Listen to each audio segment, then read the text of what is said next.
Hello மக்களே, இன்னைக்கு நம்ம பல்லூர்ல உள்ள வாராயி அம்மனோட வரலாறு தெரிஞ்சுக்கலாம். சுமார் 1500 வருஷங்களுக்கு முன்னாடி இந்த ஊரை காட்டுட்டு வந்தவங்க மன்றகாளி அம்மன். இந்த கோயில் கருவறையில ஒரு கெட்ட மன்றவாதி இந்த அம்மனை கட்டி போட்டு வச்சிருந்தாரு. இந்த கெட்ட மன்றவாதி பண்ற அட்டூழியத்தெல்லாம் சப்த கன்னிகள்ல அஞ்சாடா இருக்கிற வாராயி அம்மன் பார்த்துருந்தாங்க. இத பார்த்துட்டு வாராயி அம்மன் மன்றகாளி அம்மனை கருவறை விட்டு வெளியே வர சொன்னாங்க. ஆனா மன்றகாளி அம்மனால வர முடியல. ஒரு நாள் பல்லூர்ல உள்ள ஆத்துல வெள்ளப்பெருக்கு அதிகமா வந்துச்சு.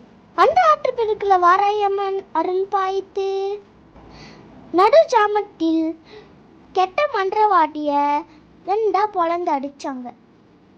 அதன் பின்னர் மன்றகாளி அம்மன் வாராயி அம்மனே இந்த கருவறையிலே இருந்து ஊரை காக்க சொன்னாங்க. மன்றகாளி அம்மனோட கோவில் அந்த கெட்ட மன்றவாடியோட உடல் விழுந்த பகுதியில அமைஞ்சிருக்கு. அவனுக்கு ஒரு சின்ன சிலை இருக்கு. இதான் பல்லூர் வரலாறு. நான் கேள்விப்பட்டது சொல்லியிருக்கேன். வாராகி அம்மனுக்கு பிடிச்ச நிறம் சிவப்பு. இந்த அம்மனுக்கு கிழங்கு வகைகள், மாதுளை, அதுக்கப்புறம் செவ்வாழைலாம் பிடிக்கும். இந்த அம்மனுக்கு பஞ்சமி நாள்ல வழிபட்டா ரொம்பவே நல்லது.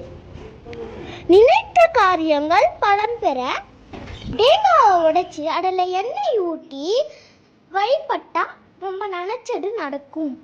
வாராகி அம்மனை போற்றி போற்றி. நன்றி.